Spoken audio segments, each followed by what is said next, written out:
Hello, everyone, and welcome to an all-new episode of That Star Trek Podcast, your place for a detailed analysis and speculation of all things Trek.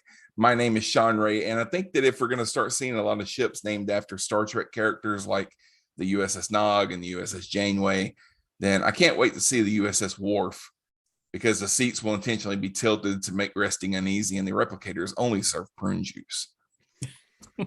Joining me tonight in the historic Infinite Potato Studio, we have Rick. How are you, sir? I have nothing clever to say because it's been an incredibly busy week. So, yes. Hi. And we also have Scott. How are you? Temporarily transferring aboard from the USS Leland T. Lynch.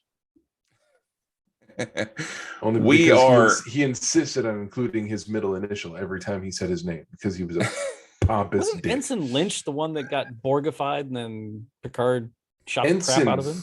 Ensign Lynch. That was Ensign Lynch, yeah. Got shot up in First Contact. Leland T. Lynch was from, I think, season 1 of TNG. He was in one episode. Right. He was one of the 5 chief engineers of the Enterprise D in the first season. Yep. Now tonight we're going to be discussing 2 episodes of Star Trek Discovery. We're going to be, what's that? 2? Yeah, because we didn't record last week. Okay. We're just going to search your memory. Search your memory for. We're just going to hit the highlights because we're not going to do a 2.5-hour episode to cover these 2 episodes. But we've got the examples, which was last week's episode, and we've got stormy weather, which was right. Okay, good. I'm up to date. Okay. I see. I've been kind of worried because my in-laws are here, and it's Christmas time, and I was pretty sure that I had watched this week's episode, but I was also too busy to check. So I was terrified that we were going into this tonight and I hadn't actually watched the most recent episode, but okay, we're good. Well, I mean, if you watched the new episode on Thursday, then you probably saw the most recent one, but I thought so, but Thursday was a long time ago. Yeah. All right. So first we'll be talking about the examples, which was written by Kyle Jarrow, directed by Lee Rose, and the original air date was December 16th of 2021. Burnham and Book race to evacuate a group of stranded colonists in the anomaly's path as one of the Federation's brightest scientists comes aboard the USS Discovery to do high-stakes research with Saru and Stamets. What do you guys think of this one, Rick? I enjoyed it. It was funny. Both my wife and I were like, "That dude's Rodney McKay." Oh yeah, he's in The Expanse, right? No, Sean, you know who Rodney McKay is. I do. No, I'm sorry, Scott. You know who Rodney McKay is. I follow you. Yeah. Rodney McKay was on. He was on one or 2 episodes of Stargate SG-1, and then he was a regular on Stargate Atlantis, and he was your classic super genius who was an asshole, and then you eventually learned to love him even though he was kind of an asshole. And I don't know about that last part, but okay. You learned to love McKay. he grew on you. The show insisted on painting him as a sympathetic character so long that people got brainwashed into liking him, as they do with many characters such as that. But I'm the type that can get through 5 seasons and by the series finale say, I still effing hate that guy. Well, he reminded me of the dude that was with the Traveler in season 1 of TNG. Except he was a sham. This guy is actually smart. He's just a douche. Yeah. But the actor was on The Expanse, right? The guy that played. Yeah, he was. I've got him. I've got it somewhere in my notes. He was in a few episodes of The Expanse. His name is Sean Doyle. And I've read all the Expanse books. I haven't seen all of the TV show yet. Oh, okay. Go ahead. What did you think of the episode? I liked it.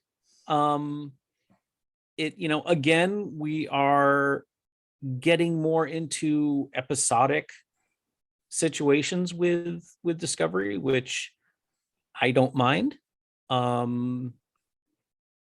I I'll be honest with you. I haven't had time to go back and rewatch either of these episodes.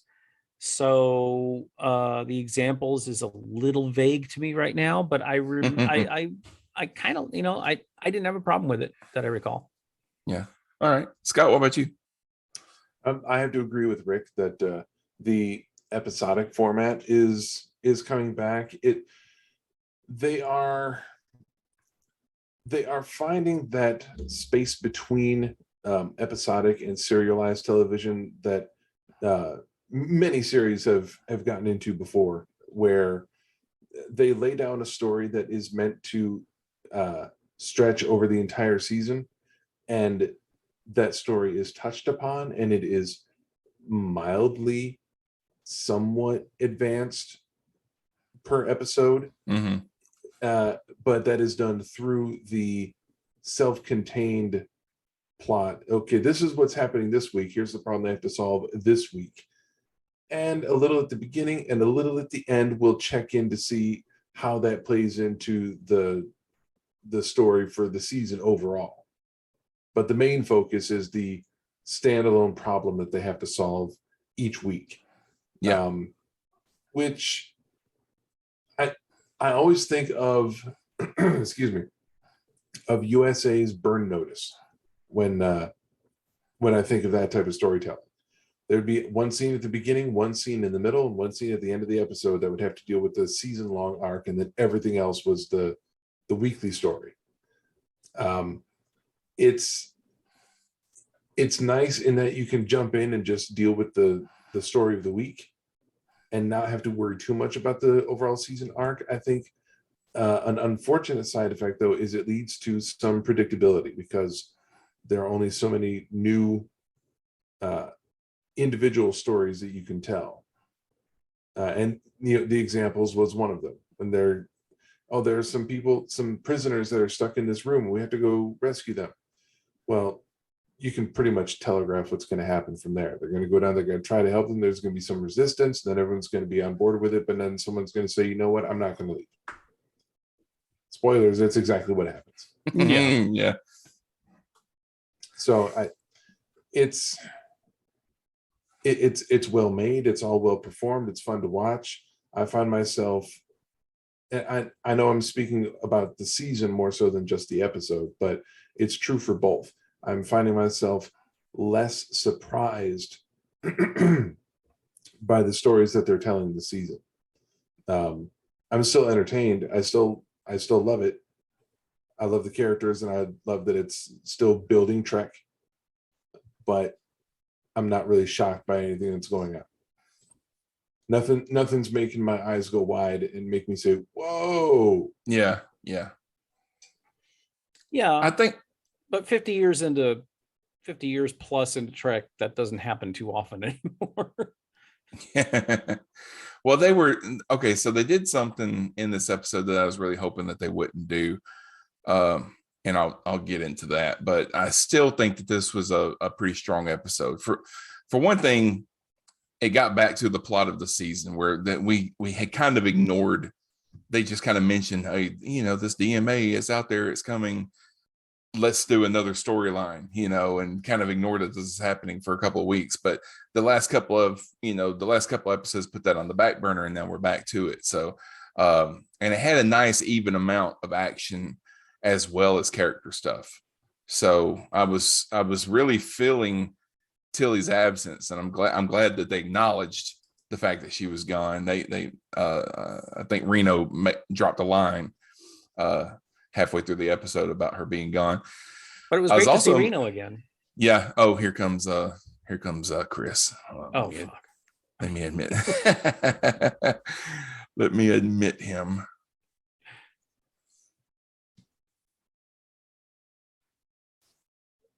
He's connecting to audio, but I was also so that missing Chris dude is like really. The volume. So The loud. volume. Hang on. Chris. How's it going, Chris? Hey, sorry about that. Hi, I'm here. Hi, everyone. Hi. Whisper, everyone whisper. You want me to whisper? Okay. My mic is like turned way up. My computer Check turned way up. ASMR.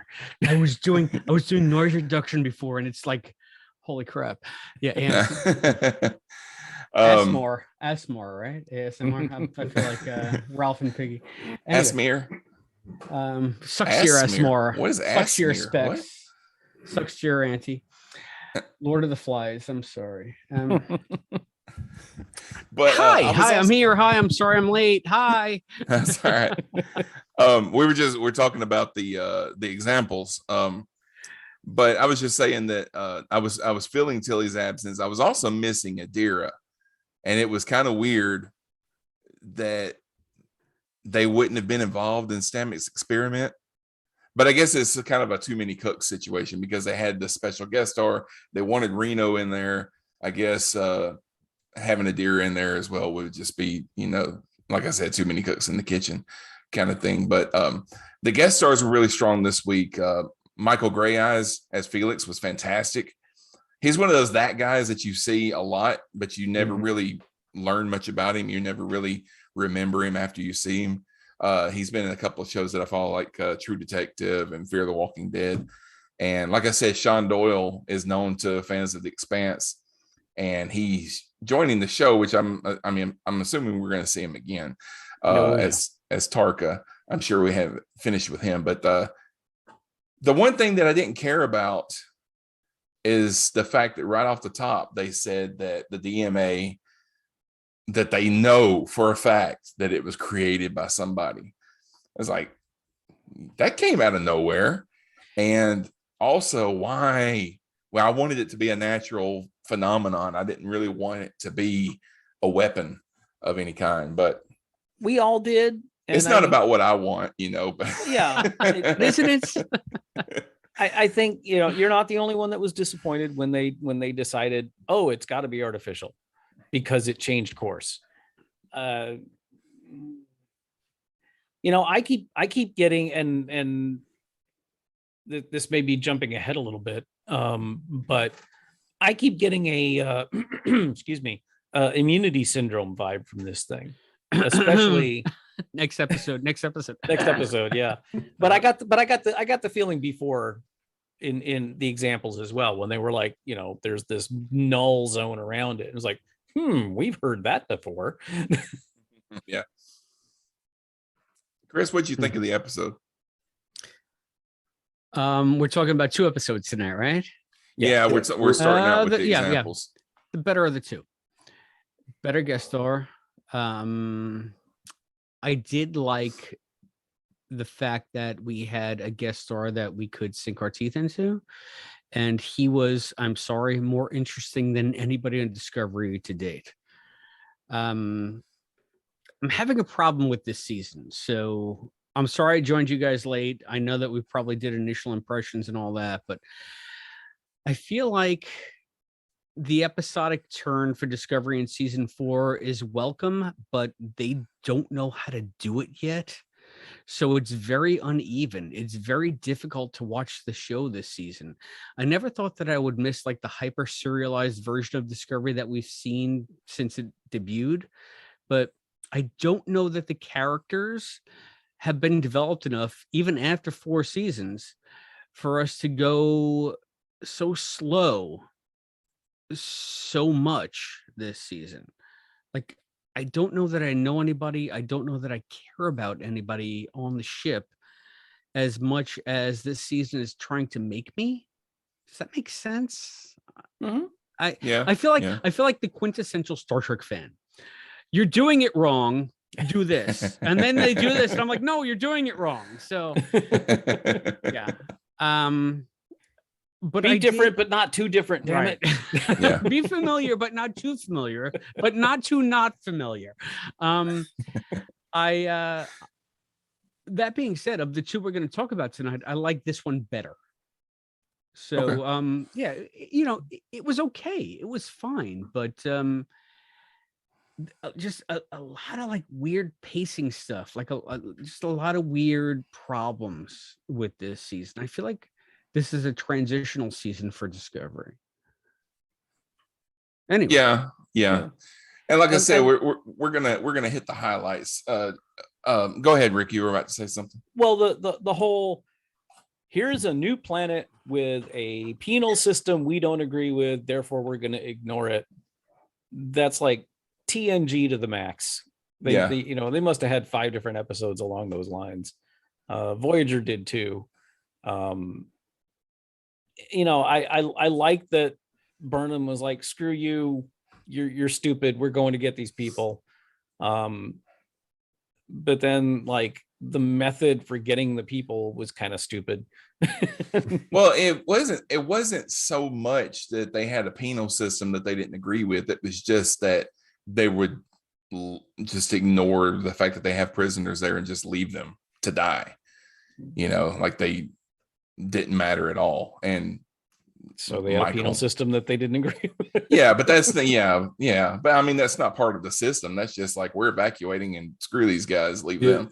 Leaving people to die is not part of their penal system. That's just how they decided to handle the evacuation. Yeah, I think that if the prisoners had said, thank you for saving our lives, when you get us out of here and relocate us, then just show us to our cell and we'll go back to, Michael would have been fine with that. She would have allowed it. But when the people said, nope, we're not going anywhere unless you promise to, save us from our jailers. Oh, okay, then I will disregard your penal system and I will grant you asylum. I will unilaterally overturn your people's judgment of law against you. Which is the most Michael thing she could have done. Yeah. But yeah, and I also go ahead. It's very Kirk. It's very TOS as well. Yeah.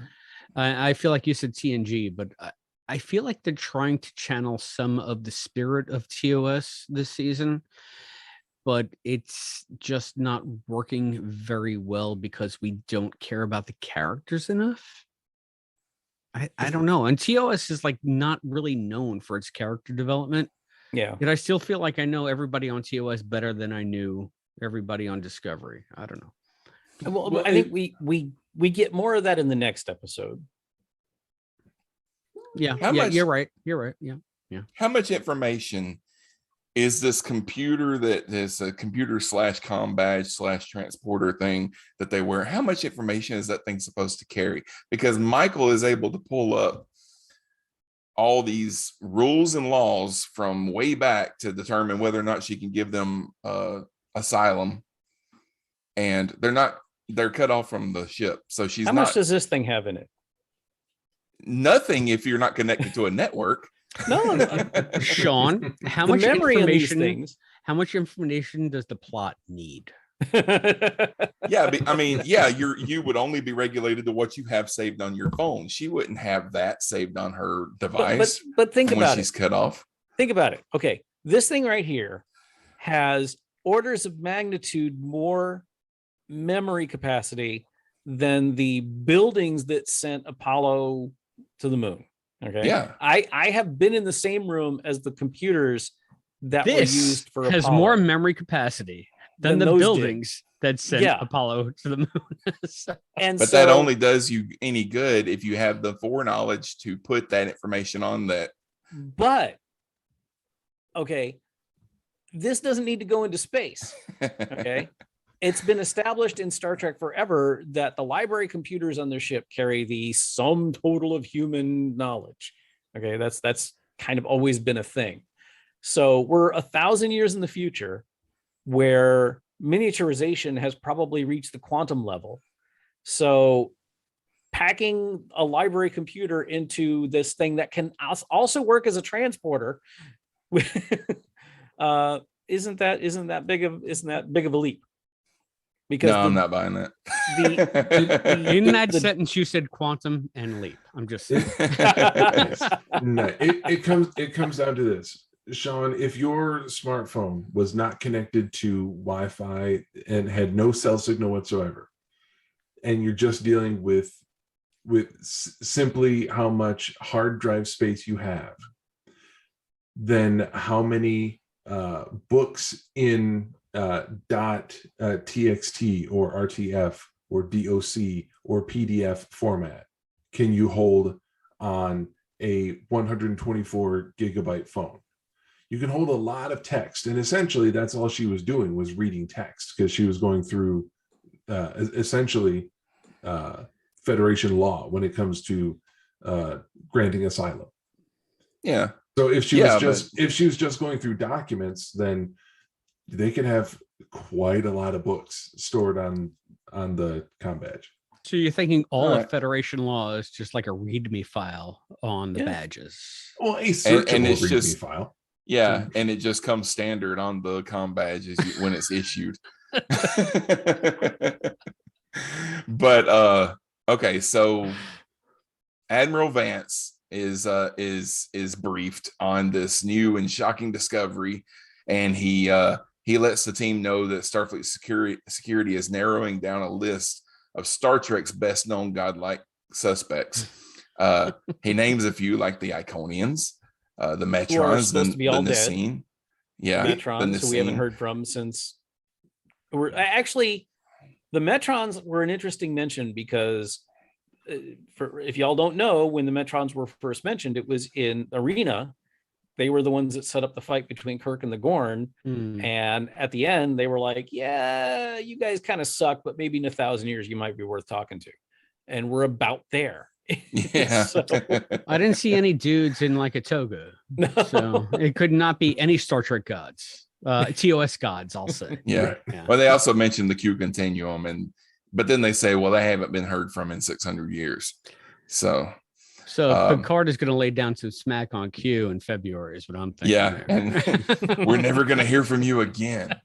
But for now, they're going with unknown species 10C as the big bad. So now that the DMA is threatening the former Emerald Chain Astro Colony, Vance orders the Disco to head up an evacuation. So that's where we are, and they get into that whole penal colony, which I want to talk about that, but I don't want to expand upon it too much. But what did you guys think of? Have you met us?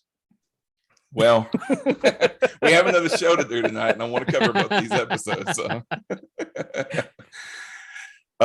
But what you guys think of? I mean, we've talked about it a little bit, but what do you guys think of the whole prison colony storyline? I'll tell you, the one thing that I didn't like was those little crabby robot thingies.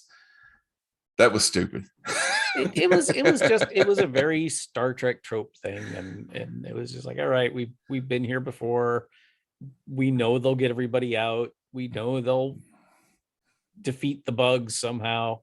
It looked pretty. And I did like the guy who was like, yeah, these guys were all just like jaywalkers and parallel parkers, double parkers. I killed a dude, so I deserve to be here. And that I thought that was that was a nice touch, that he was like, I deserve to be here, and I'm gonna Yeah, he was the only guilty man in Shawshank. Yeah, and he's the one who knows how to get things for you, like a family tree ball. I don't want to even think about how he got that in there. It's the same as a watch. Why you gotta be gross? Why you gotta make it gross? Because that thing was about the size of a baseball.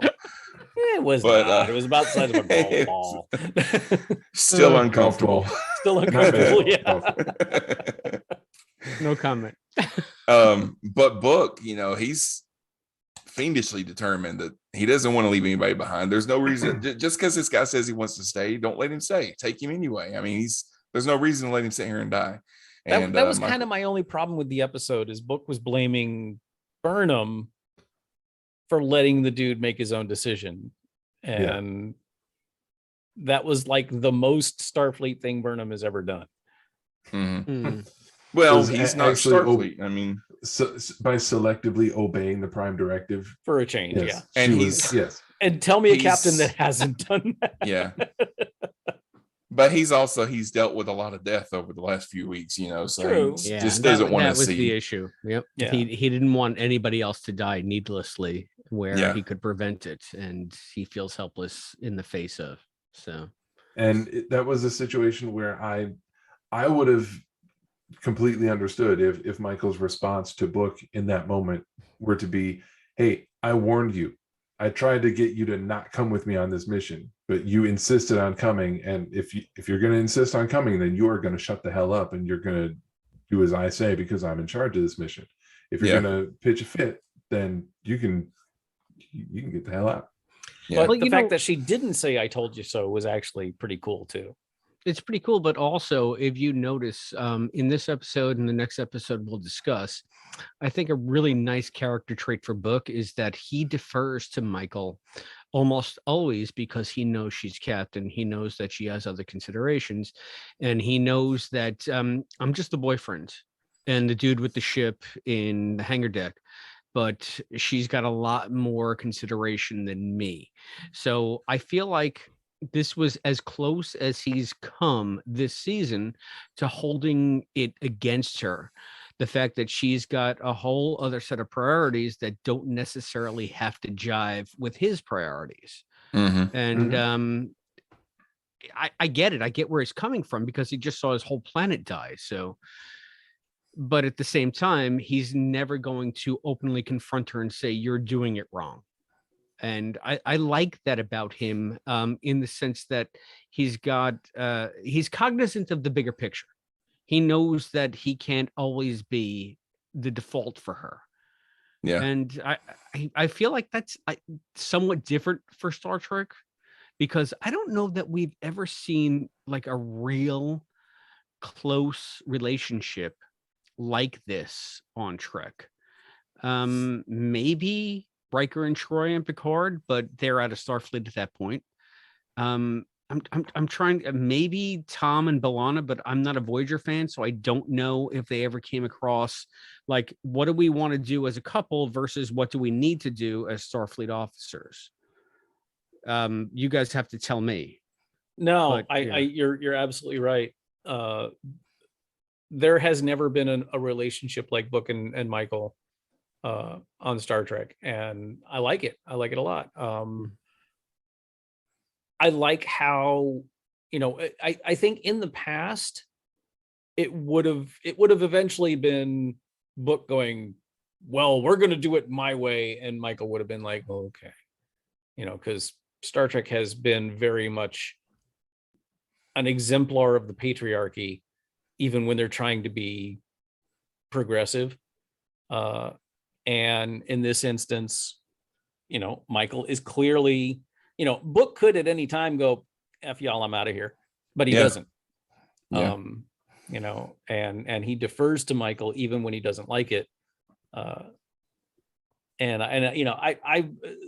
portrayal of Book in this season, I think, is one of my favorite things that they've done. It's not always comfortable. The fact that they are dealing with PTSD head on instead of just forgetting about it week to week, I think is admirable, but it's not always comfortable to watch. Like I said, him disagreeing with Michael on this was a little weird because, Michael's always been about autonomy and, make your own choice. And the guy made his own choice, and Book's like, no, stun him and beam him up. Also, okay, so I want to talk a little bit about what happened on the ship in this episode. So Tarka comes on board. He's a Rysian who compares himself with Galileo, and he thinks that there's some controlling mechanism at the core of the anomaly. And it just so happens that he already has a schematic for an experiment to create like a miniature version of the DMA. And Stamets is on board for crazy science with the help of Reno. So she says, yeah, we've got some spare power. We can run it. How dangerous is it? Scale of 1 to 10, about a 6. Let me ask y'all something before we go too far, because this is just silly, but did anyone else think that Reno looked terrible in the new uniform? It looked like she'd lost like 400 pounds and was just totally draped in her uniform. No, I feel like the uniform is designed to drape, maybe because when they introduced it, I feel like Sonequa was still pregnant. Well, she was like 9 weeks out from having given birth. So. Right. So I feel like it's a drapey look as it is. So if you are literally skeletal like she is, that you're going to look like you're floating in your older sister's smock. Yeah. Yeah, it's the first time where being skinny in Hollywood is not your advantage. Yeah. But so they create a miniature DMA in the lab, possibly proving Tarka's theories. He and Stamets are both channeling their own inner Dr. Frankenstein scream, "I was right, and it's working. It's alive. And it almost breaks loose, and almost the containment field almost collapses. Saru shuts it down. I don't know about you guys, but if I'm trying to figure out who created the DMA, my main suspect is going to be the guy that I just saw created DMA. Saru was awesome in this episode because I love how he's like, all right, done. Well, you know what the funny thing is? They're like, Dad, we were almost to level 5.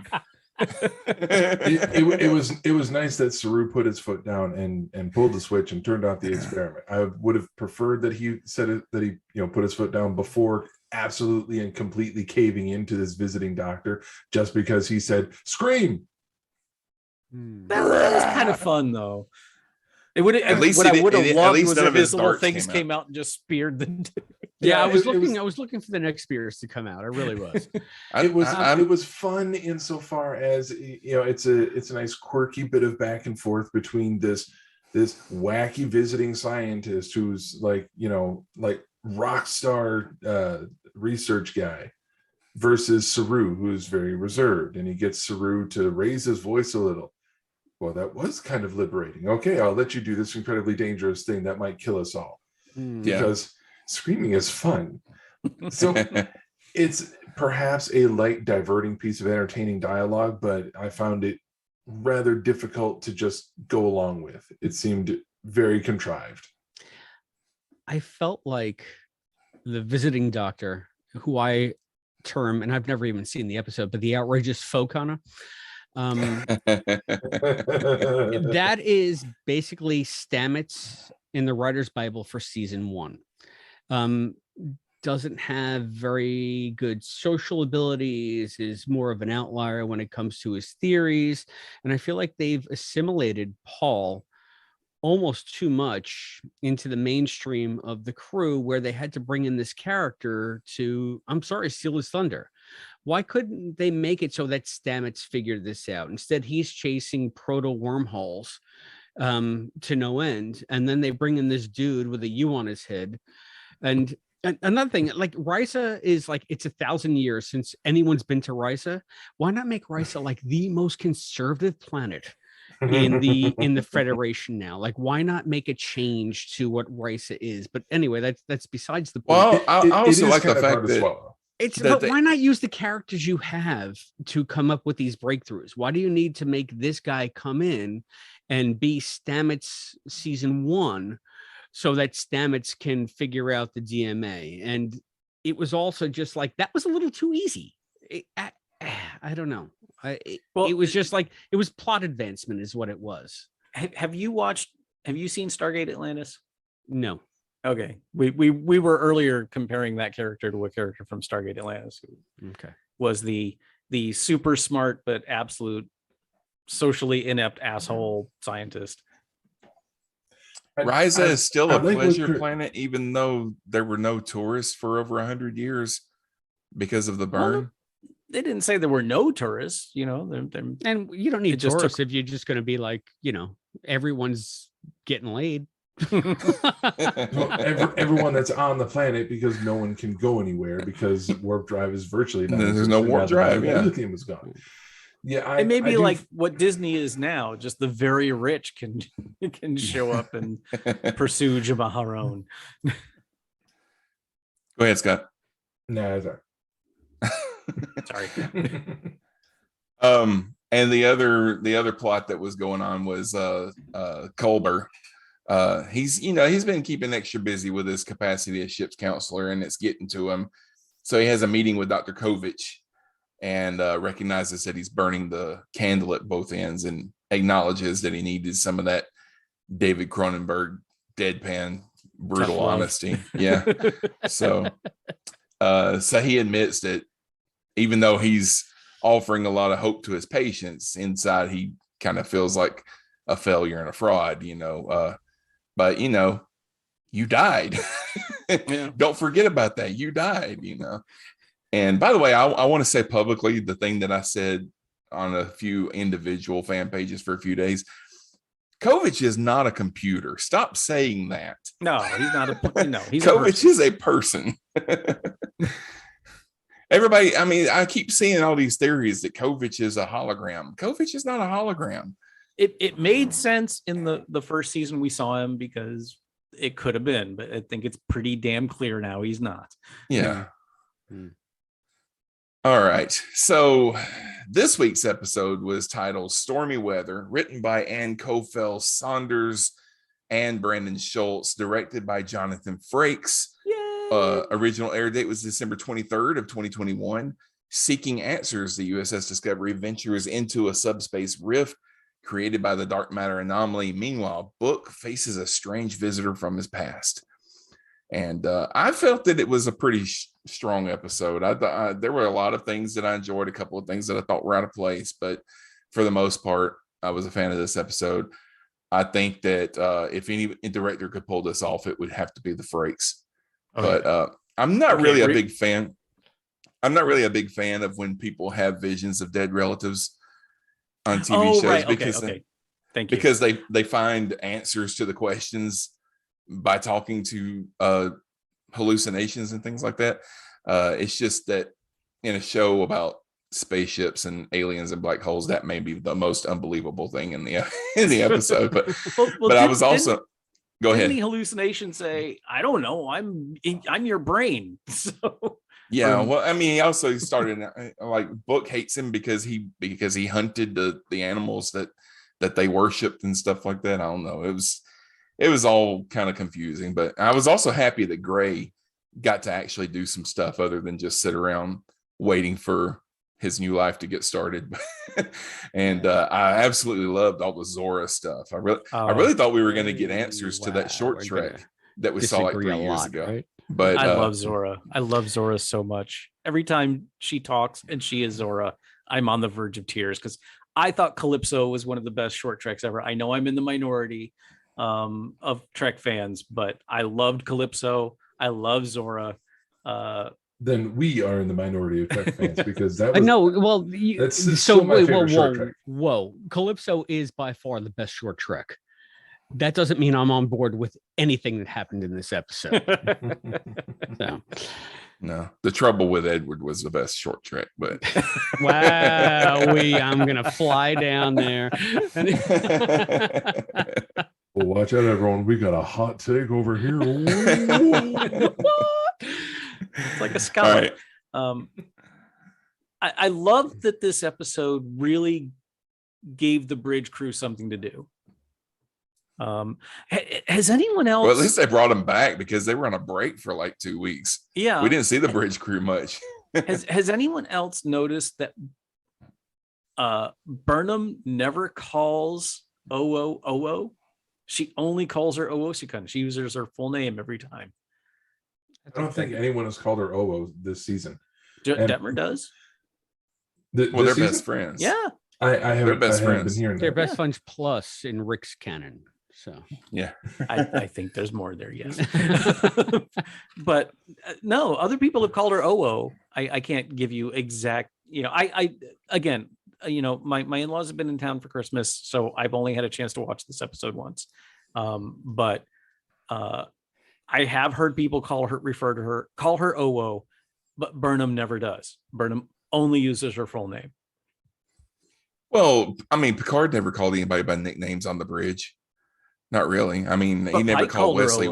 He never called him Wes on the bridge. It was always Mr. Crusher, that kind of stuff. But I don't know that it means anything. I just noticed it. I just was. And Pike was a different kind of captain. Pike is the chill captain. Yeah. See, Pike is only the chill captain in Discovery. Pike was like the stickler captain in The Cage. Well, yeah, I think and after The Cage, he loosened up. Because he had so many space martinis in his quarters every time he went. Yeah. You blame Boyce for that, but no, I feel like what Rick is saying. We'd never seen Michael interact with Oo outside of the bridge. So, like in my mind, if Michael's addressing her, it's going to be Mr. Owoshikan. Yeah. So, because that's just the way you address people on the bridge. Everybody's Mr. Whatever. So, maybe I didn't notice it because that to me is just Starfleet protocol. Well, I think they usually refrain from. I mean, I know that is a thing where even the females get called Mister. Yeah. They usually just refer to them as rank. They'll usually just refer to them as lieutenant or commander or something like that. Because the one time that it happened in Voyager, I think somebody said it was Harry called Janeway Sir, and she was like, "Don't call me Sir." Yeah. You Just can call me Captain. Captain or ma'am in an emergency. Yeah. All right. Scott, what do you think? Overall, I enjoyed the episode. I was disappointed at the lack of Nagilum showing up in the void. I was annoyed, as was Neek in her super anemic strip. I was annoyed at the very conspicuous timing that Joanna had for explaining to Saru, okay, so this is why I mouthed off to you, because here's a little anecdote from my life. And I really wish Saru had said maybe time and place for something like this. Joanna? That's Come in for a first hug. name. Yeah. Come in for a hug. I haven't seen the latest super anemic. I didn't know she did one. Oh yeah. She totally calls out Owosakun for, maybe this isn't the best time for telling a story about your childhood. Maybe get a move on to the maybe tell me when we're in the pattern buffer. Right. Yeah, because when she said that, I was like, what? Why is she talking about that right now? That's So we're all odd. gonna die. It's because Reese had a chance to tell a story about his childhood last week, so now it's her turn. Yeah. And next week, Kayla's going to have a chance to tell a story. And then after that, Bryce will tell a story right before he dies because they've already introduced someone who could be his replacement. So that's how they're going to get some drama. I'm making that up. I really don't actually believe that's going to happen, but it could. It could. I'm with Rick in enjoying the development of Zora. There are some growing pains, not really intended, with the ship's personality developing. I find it odd that it's still referred to as the sphere data, when one would think that amount of data that was taken into Discovery, now that it's gotten to the 32nd century, they would find a way to disseminate that information to the whole of the Federation. So it should no longer be the sphere data, but it should just be, the data banks. Yeah. Everyone should have that. It shouldn't just be, Discovery is super special. They can go anywhere they want instantaneously. They have access to more information than any ship in any sector of the Federation, on any planet, anywhere.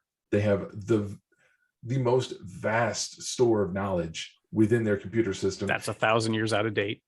And their ship gets 2,000 years out of date, because it was 1,000 years old when Discovery got it. It's not out of date anymore. It was all updated when they got there. The whole ship and everything's been reconfigured. Well, the ship has been updated, but he's talking about the sphere data. The data that they got from the sphere jumped 1,000 years into the future. So it doesn't have stuff that happened in the last 1,000 years, true, but it had stuff that happened thousands of years before that. Yeah. But like also data, was lost from other people. It's not necessarily the most up to date, but it's still a lot of information that other people don't have. And their ship gets to be, self-aware and have emotions. It's a very special ship. And I'm okay with this. But as they're developing the character of Zora, so to speak, she's uncertain. She doesn't know how to process these emotions. So she's very much having a data moment in this episode. Exactly. And this is something we've seen before. Yeah. And not knowing how to juggle the emotions. And that's one of these things that I'm okay with, just patiently waiting for them to get through that so they can get to the proper development of her character, and not just her learning how to exist as as a being, as an entity unto herself. I think the reason that I'm so interested in Zora as a developing character is this is going to sound a bit esoteric, and I knew it when it was occurring to me as I was thinking about it after watching the episode, but the Discovery is where these characters have lived and worked together for the past 3.5 seasons. They are connected to Discovery in a very particular and deep way. And now the ship, the place that they live, the place that they depend on to keep them alive as they're moving through space, is now becoming its own person. And they're going to have to learn how to interact with their ship, with their home, in a new way. And I think there are probably quite a few fans watching the show that see the ship developing a personality and developing emotions and connections with the crew and caring for the crew, and kind of wishing that the franchise itself could do the same thing. Mm-hmm. I told you, this is where it gets esoteric, but I think there are a lot of fans out there that saying, I wish that Star Trek as an entity could care about me the way that Zora cares about the crew, the way that I care about the franchise, the way that the crew cares about the ship. They want that type of personal interaction rather than just watching the show as it comes out and rewatching shows that we're familiar with. Just the idea of being able to to more deeply interact with something that's that important to you, like the crew and Discovery, like the fans in the franchise.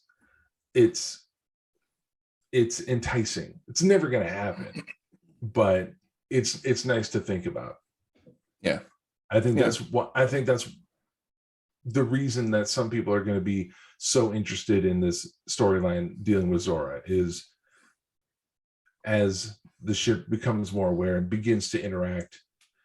Some people will say, well, it's not exactly the Star Trek franchise as a whole interacting with me, but it's kind of close. So I'm going to zero in on this storyline. I think that a lot of people are going to be thinking that way.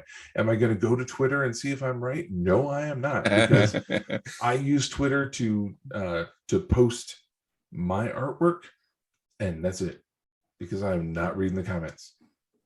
And Twitter is nothing but reading the comments, so I'm not going. Yeah, there's 3 or 4 Twitter accounts that I check periodically, but I don't spend a lot of time there. And none of them is mine, because I didn't see you comment or retweet a single one of my Star Trek Advent images. I haven't been on there in about a month. So I've pretty much walked away from Twitter.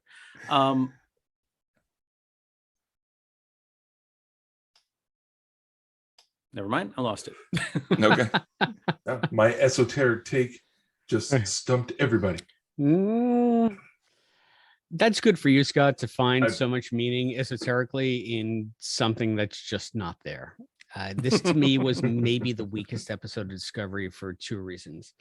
Where else have we seen a female computer in charge of the show? Let me think. Dun, dun, dun, dun, dun, dun, dun. This was the emo Ziggy. This was the Superman Returns, where Superman never throws a punch. This is just weak sauce. I did not like the Zora development at all. I did not like the gray element at all in this, and the actor that plays Gray. Ian Alexander. Ian. Yeah. All right. So, okay. I mean, I have nothing against Ian Alexander, but Rick, I think you alluded to this in the last episode that you and I appeared on. Young person, maybe not equipped to carry the scenes that they're given.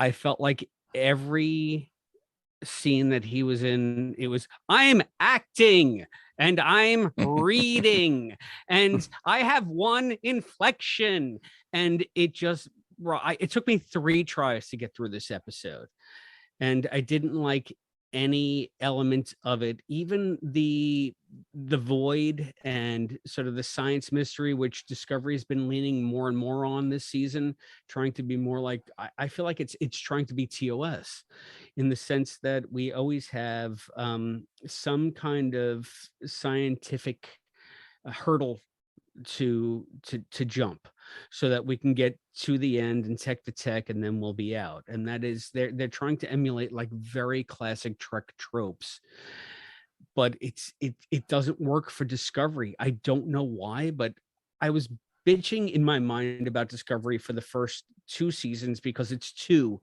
hyper serialized, it's too fast, it's too much all the time. It's always going at 100 miles an hour. And because of that, you can't really ever take time to breathe. You don't know the characters. Now it's going like a turtle. It's going 2 miles an hour. Yet the character development isn't there to support the slower stories. I feel like they're trying to get away from what made Discovery in the first few seasons, but they're almost overcompensating with these episodic adventures that are just not that satisfying, because it's 4 seasons, yet we still don't know these characters very well if their name is not Michael or Saru. So it's just this weird place. I feel like the show's in this weird transitional space. And if this is what we have to look forward to with Strange New Worlds, then I have significantly less enthusiasm for that show, because I still don't know that they know how to do TV right. And this episode was just the epitome of everything I found wrong with this season of Discovery. Okay. I don't disagree with you on some aspects. I do disagree with you on Gray. I think he did as good a job as he could in this episode. I was thinking of that too. I was thinking about what I had said. And I was impressed is maybe too strong a word. I think, given the amazing talent surrounding them, maybe, they're just not capable of coming up to that level. But I think they did as good a job. He did as good a job as he could on this episode.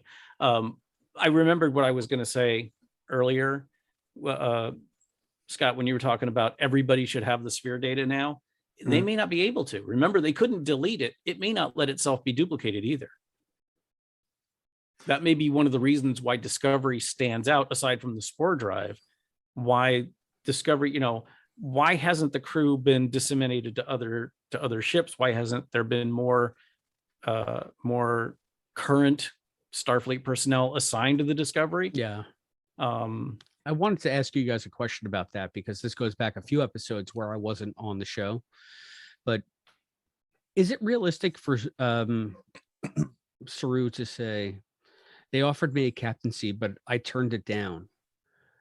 Riker did it all the time. But that was in the 24th century. This is in the 31st century or the 33rd century, where the Starfleet is decimated. Do you think anyone who could be of captain rank has a choice to say, no, I'm going to turn it down? They're like, no, we need you out there. They may have tried to talk him into it, but ultimately you can't have a reluctant CO. The person who is driving who is in command of the ship has got to want to be there. Yeah, I just didn't buy that as him saying, yeah, I can turn down a commission. Well, he okay, was you also have more on experience that, in this than I do. So he was also on the, I can be a captain of Starfleet, or I can go be, a high muckety muck on Kaminar. So, and also Starfleet is essentially, like you said, it's rebuilding itself. So, we've seen Vance kind of be a hard ass on things, but ultimately, if you push too hard on him, he's like, all right, I really can't make you. So yeah. Yeah, it didn't really ring true with me either. I mean, other than that, I know that they just want to keep Saru on the Discovery because of show reasons or whatever. But yeah, I mean Riker turned down commissions all the time, but they also, after a couple of times, they're going to quit offering it to you. And I'm surprised that and I'm not surprised because of show reasons, like I said, but the fact that Riker actually did become a captain, they had to blow up the Enterprise to make it happen, or he wouldn't have done it, but and even then, blowing it up once didn't work because he just continued being the XO on the next one. Yeah. And Saru, it would have made more sense to me for him to go and be the captain of another ship, because once you've been the captain of the Discovery, I mean, I understand that he has loyalty to Michael, but once I've been the captain, I don't want to step over and be the first officer on the same ship, I guess it depends on your level of ambition and how much work being captain is. I was Riker not too long, well, 12 years ago, so I guess a while ago. I was the second in command of a very nice theater. And there came a point where I had to make a choice between staying second fiddle and having a great job, working with great people, but not ultimately having to be the one in, responsible for everything, or furthering my career. And, I made the choice. Riker didn't. But it was a very hard choice to make, because I was comfortable where I was. I liked my job. I loved the people I was working with. And there was a level, my responsibility ended here, and my boss had to deal with all the shit up here.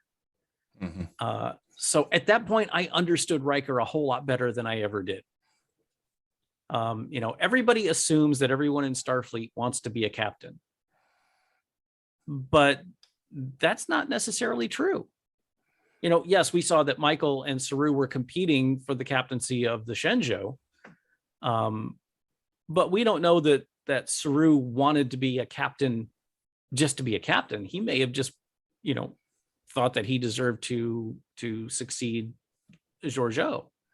But I guess my contention comes with, you're part of the rank and file, and you're part of a bigger organization, a military organization that tells you where you're going to serve and how you're going to serve. And if you have the rank of captain, and we need captains on these new ships, and we're expanding the Federation, how can you just blithely say, no, I'm going to turn it down? That'd be like someone saying, we're going to transfer you to such and such a ship as like a lieutenant or an ensign. And you're saying, no, I want to stay here. I'm good.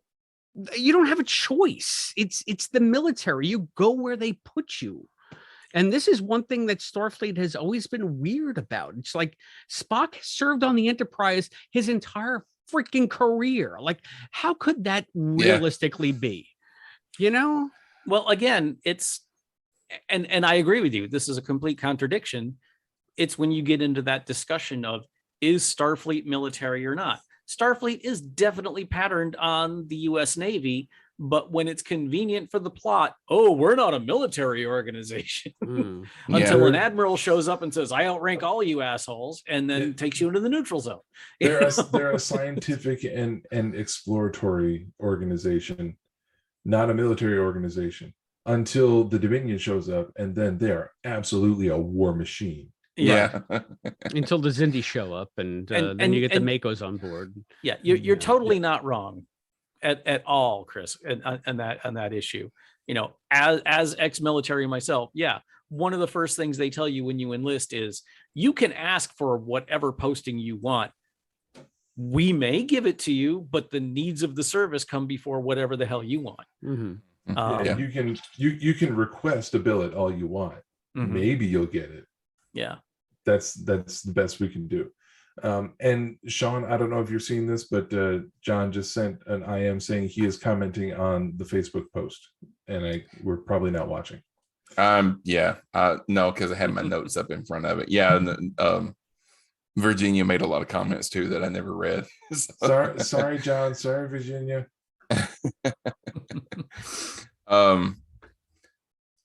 However, I would say that the actual story, the plot of this episode, kind of forgettable. I mean, I posted on Facebook that this one got me in the feels because of all the Zora stuff. I love Zora. But this was very much a TOS episode. This was, let's go into the scary dark place and get lost and then ultimately find our way out.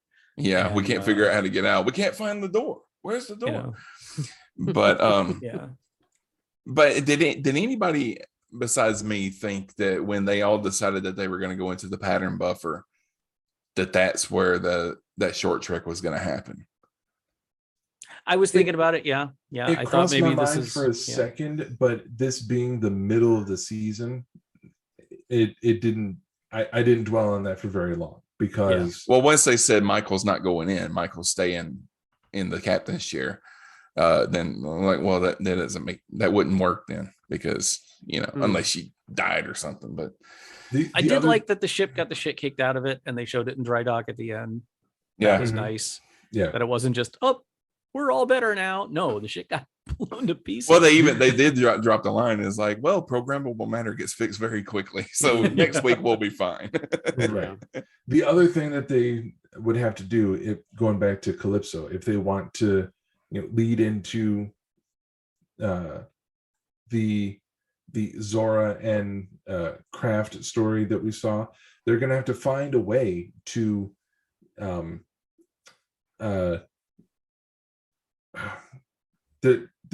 I know there's a word that would abandon ship. Well, that too, but Discovery has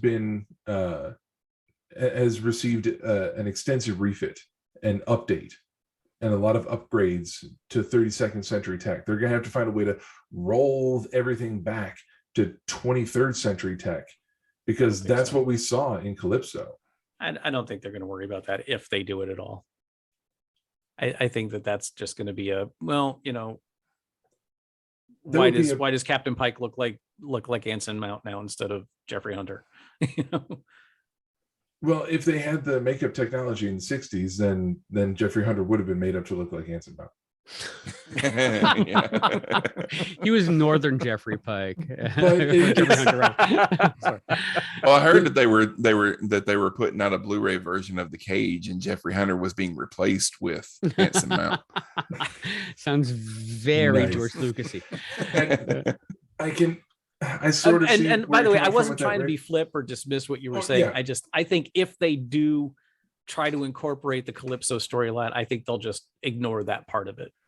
And I'm not saying that's impossible. I just find that to be more unlikely than recasting Pike, because Calypso was made relatively recently, and to make that, and then just a few years later, if they're going to try to connect Discovery with that short trek, for such a brazen oversight to be present for the ship in Discovery season whatever, when they try to connect this to the short trek, for it to look so different from the way it was in that short trek, the outcry for that is going to be significant. You're not wrong, Scott. When was the other time that you saw Tribbles as a breakfast cereal? Don't let the short treks derail you from the main story. And I love Michael Chabon. I've been on this show saying how much I adore him as an author. I have several of his books right behind me. He's one of my favorites. First season of Picard, sucked. So just take it as a blessing that you had Shaban making one of the best short treks, even if it doesn't fit anywhere into continuity. Calypso is amazing and beautiful and can stand on its own. It doesn't need to fit into continuity because it's perfect. It's such a beautiful little vignette. Why do we really have to is. fit it in? At the same time, I don't ever want to fit the Trouble with Edward in any continuity ever. So it can work both ways. It can absolutely stand on its own. And if Calypso ends up being a Myriad Universes story, Myriad Universes being the anthologies like I have over on the shelves of short stories. I point to my shelf, you point to your shelf. Right. Let's go. Let's have a contest. I have to go put my daughter to bed. I will be back. Don't just carry on. We're going to keep arguing about this until you get back, Rick. Myriad Universe books are anthologies of novellas and short stories that take place in alternate universes where different things happen. Like, say, for example, John says canon is stupid. Yeah. Basically, all of these novellas say canon is stupid. What if Spock, is all you have to say? Or Elseworlds. Yeah. I think it was like one of the stories in one of these collections said, what if in the animated series of, I think, Yesteryear, what if young Spock did die like he did in that oops little timeline that they made, and the Andorian first officer stayed? How would Wrath of Khan unfold? How would Search for Spock unfold, etc.? What would happen in the Prime universe if Spock died as a child? And they explored that a little bit. What if I feel like Andorians are notoriously warlike, so that dude would have killed Khan in Space Seed. In my what if. Who's that, Jim? I don't know him. I think at one point Klingons abducted David Marcus, and in the course of trying to wring the secret of the Genesis device out of him, they cut off his hand. Oh. things get crazy in these books. They Skywalkered him. Okay. And if Calypso ends up being that, just a self-contained story that we never get an explanation for what Discovery is doing there and how it got there, where's the crew, then that's fine. But it was such a well-made short trek, and with such an intriguing story that I for one, and probably, hopefully many others like me, want to know how it got there. They want to know what happened to the crew and why Zora just stayed there waiting for people that were obviously never coming back. They want to know, who or what is the Vidraish, which, for all the behind the scenes stuff, it's confirmed that's what becomes of the Federation after that many hundreds and hundreds of years. We want to know more about that. We want them to follow up on that because it's such good storytelling. Does it need to be followed up on? Not necessarily, but it would be great if it was. Yeah, we're going to find out that the mycelial network actually exists between parallel worlds, and that every time the Discovery jumps, it creates alternate universes. And so there's this alternate Zora out there, and that's where Calypso takes place. So,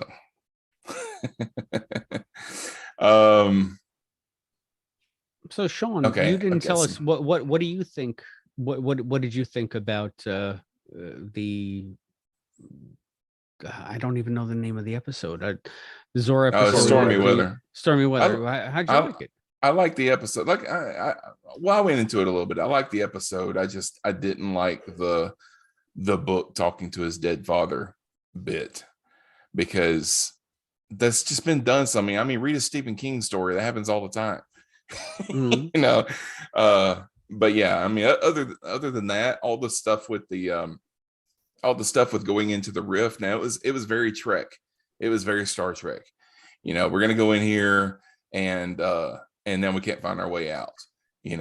I did like sending the .7 out, and the .7 dies screaming. I was like, wow. Another thing I liked in this episode, and again, I'm referencing Super Anemic because Neek always makes very good points in these comics. Book sees a hallucination of his dead father, and he does not say, "No, I'm fine, I'm fine," and then have everyone just believe him when it's obviously not true. Just looking at his face, he's not fine. Just look at the fact that he's talking to nothing. Yeah, you're not fine. But in almost any other show, or even probably previous seasons of this show, the person would have said, "No, I'm fine," and walk away, and people just accept it. Oh yeah, he's probably fine. No need to follow up on that at all. Yeah, they don't do that in this episode. People notice that something is off, and he says, "Here's exactly what's happening. Let's go to sick bay so we can figure out what's wrong." And then they made it an integral part of the plot, in the sense that if we can decipher what's going on in your brain, then we can figure out where maybe the DMA comes from, which I'm not sure I buy that, but I like the fact that they reference the galactic barrier, which we saw twice in COS, I believe. And it's still very much a thing, I guess, in the 31st century. Still talking about this? Jesus. Yeah. And I was, it's funny because when they said the galactic barrier, I'm thinking, okay, are we talking about the center of the galaxy or the rim of the galaxy? And they were talking about the rim of the galaxy. Yeah, they were talking about the rim. I was thinking, okay, is God trying to come in and commandeer the Discovery? What does God need with a starship? The DMA is Cybok trying to get the F out. Right. So that's what I was afraid of. I was afraid of it was going to be that dude in 5 coming out and saying, "Here we go." Again, if the DMA sends a message to the Discovery saying, "Share your pain with me, I'm out." I mean, the fact that rising scientist could figure out what the DMA is in 13 minutes of one episode and actually almost recreate it. Again, weak sauce. That was story because we needed to advance this season's big bad. And that's the thing. They don't really need to find out who is creating the thing. They just need to find the power source, because that's all Saru did was just cut the power and the thing cut out. So just find the power source and stop that. I'm trying to think of extra galactic organisms that we saw on COS. Kelvins. The Kelvin something is with when they turned them into little cubes, right? Those were the Kelvins. They're from Andromeda, and the Doomsday Machine came from outside the galaxy. They never said where it came from. I feel like the DMA is just like a less compelling Doomsday Machine because you don't have what I'm hoping William Wyndon going. Don't you think I know that? Don't you think I know that? What I'm hoping is that it'll turn out that science douche is wrong, and that what he thinks is at the center of the DMA is not. Because that was like, all right, if he can create the thing on in engineering with hollow emitters, where's the mystery left? But it wouldn't be the first time the writers kind of got lazy with details. All right, with that, we're gonna wrap this thing up. But because it's Christmas time. I want to remind everyone that you can find us over on patreon.com/infinitepotato. Right now, you can watch our Christmas episode where we watched and talked about Santa Claus Conquers the Martians. You can support us for as little as $3 a month. If you join at the $5 or $10 level, you'll be listed as a producer like Bullet Bengal, Jeff Hughes, Dale Goodall, Brandon Ushio, and Tom Corcoran. None of whom are as drunk as Santa Claus was. But I want to thank all of them because their donations go a long way to helping us out. And I want to thank everybody for being here tonight. Rick, why don't you let everybody know where they can find you? No. Okay. Because you can find me all over the network. I just last week, as we're recording this, put out a new Starbase. So I seem to still be a podcaster. Scott, where can we find you, sir? Aside from this show, I used to appear on Cosmic Potato, the Super Fan Talk podcast. Current staffing shortages at work have me working overtime often every week. So I have not been podcasting as much lately. But when I'm able, I show up on that show as well. Sometimes on Captain Game Show. And in addition to various podcasting, I also have my graphic art side business, which you can check out on Twitter at Planet Rise, or visit my website, www.planetriseCreative.com. We're recording this episode the day after Christmas. And that means that as of yesterday, I posted the final image in the 3rd annual Star Trek Advent Calendar project, where I make one image per day and post it on Twitter, themed Star Trek images all throughout Advent season. So Twitter has 2021, and you can visit planetriseCreative.com to see the full projects for 2019 and 2020. I had fun making them. I think they're kind of cool. So I have a peek. The only reason to revisit anything from 2019. All right, Chris, where can we find you, sir? You can find me as a host on the Quantum Leap podcast, where if you become a patron on patreon.com/Quantum Leap podcast at the $3 level, you'll get this sparkly, amazing bookmark created by Mr. Scott Madison, PlanetRiseCreative.com. So take a look at that. Huh? Wow. I don't even have one of those. But yeah, I have it in book 2 of the Star Trek Destiny trilogy right now. The Quantum Leap podcast bookmark? Yeah. Okay. It's in a Star Trek book. Sorry. How do I know? Oh, I see what you're saying. Okay. quantumleappodcast.com, where you can find an actual female computer that kicks ass instead of this, whatever they're doing with Zora on Star Trek Discovery.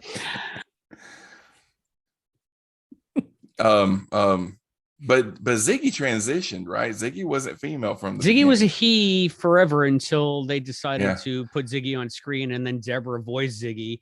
And even after you saw Ziggy, why did I give him Barbara Streisand's ego? And a couple episodes later, they were still calling him, and then they started calling her. Right. So yeah, they're very fluid. Ziggy was, she was. They're very progressive back then. Yeah, exactly. She was. Yeah. All right, so that's going to do it for this week. We'll be back next week to talk about episode 7, which is titled But to Connect. After that, Discovery is going to take a break for a few weeks. Prodigy is going to return and air their next 5 episodes, and Discovery will return for the second half of season 4 in February. But we plan on being here the whole time. Hopefully you'll join us. Until then, remember, I know anger. It's a wonderfully productive emotion.